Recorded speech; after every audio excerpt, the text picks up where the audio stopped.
বাগান করতে গিয়ে মাটির সমস্যায় ভুগছি আমরা অনেকেই, তারপরেও বাগান করবার শখ, শুরু করছি সয়েললেস গার্ডেন। পরেও যদি যৎসামান্য মাটি আমাদের তৈরি করা মিডিয়ার সাথে মেশাতে পারি, সেখানে উপকারী অণুজীবের পরিমাণ অনেকটাই বেড়ে যায়। দাঁড়িয়ে আছি আমার গ্রামের বাড়ির পাশে একটা জঙ্গলের মাঝখানে। এখানে একটা বড় গাছ আছে, গাছের নিচে লক্ষ্য করে দেখুন প্রচুর পরিমাণে পাতা পড়ে আছে। গাছের নিচে উপরের দিকের যে মাটিটা থাকে সেটা আপনারা সংগ্রহ করুন। এখানে প্রচুর পরিমাণে গাছের খাদ্য লুকিয়ে আছে। কিভাবে করবেন? কিছু পরিমাণ জায়গার উপরের অংশের পাতাগুলো এভাবে সরিয়ে নিন।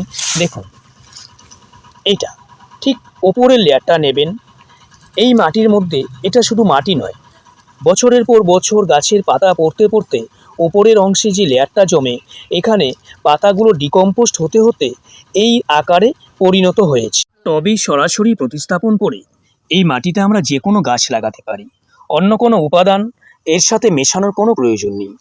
আবার যদি আমরা সয়েললেসভাবে গার্ডেন করি, সেক্ষেত্রে কিছু পরিমাণ ভার্মি কম্পোস্ট বা কোকোপিটের সাথে যদি 2-3 মুঠো মাটি একসাথে মিশিয়ে দিই, তাহলে প্রথমেই বলেছিলাম যে মাটিতে উপকারী অণুজীব প্রচুর পরিমাণে বসবাস করে। এখান থেকে সেই অণুজীবগুলো সম্পূর্ণ মিডিয়াটার মধ্যে ছেয়ে যাবে এবং মিডিয়াটা খুব ভালোভাবে উর্বর হবে।